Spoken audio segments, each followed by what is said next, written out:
Hello পার্টিরা, পাহাড় পূজা দেখতে যান যে আমাদের সাথে এরকম এরকম ঘটনা ঘটবে কোনোদিনও ভাবি না। তো চলো ভিডিওটা শুরু করা যাক। তো পার্টিরা, এই ব্লগটা আগেকার ব্লগ ফোনেই ছিল, তো আজকে আপলোড করছি। তো পার্টি দেখতে পাচ্ছি আমরা বাইকে বেড়াই গেছি, আরেকজন গিদনি আছে তো ওর সঙ্গে যাবে। তো গাইস, হিন্দি একটা কথা আছে না, মঞ্জিল তো মিলি জায়গা সফর কা মজা লো, এসাই কুছ বাত হ্যায়। দেখতে পাচ্ছ ভিউটা কত সুন্দর। আর গাইস, 2 কিলোমিটার আগে থেকেই গাড়ির জাম লাগিয়ে গেছে, দেখতে পাচ্ছ।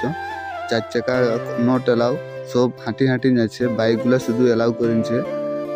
এই পাশে দেখতে পাচ্ছ বাইকার স্ট্যান্ড, আর পেছন দিকে দেখো পাহাড়। তো আমরাও বিনা দেরি করে ওদের পেছু পেছু যাচ্ছি। জানি দেখি দমে কাদা, লোকগুলো এরকমই হাঁটি হাঁটি পেরাই যাচ্ছে, আর আমরা ওঠি দূরে দাঁড়ায় ভালছি।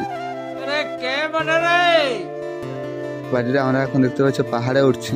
তো আমার ফার্স্ট টাইম পাহাড়ে ওঠা, কতটা কষ্ট হবে জানি না, তোমরা ভিডিওটা শেষ পর্যন্ত দেখলে বুঝতে পারবে মুখের অবস্থা। ও গাইস, মুখের ঘামটা দেখো, তাহলে বুঝতে পারবে যে পাহাড় উঠতে কতটা কষ্ট। আর একটা ভিডিওতে পুরাটা দিতে সম্ভব না, তার জন্য পার্ট 2 আসছে।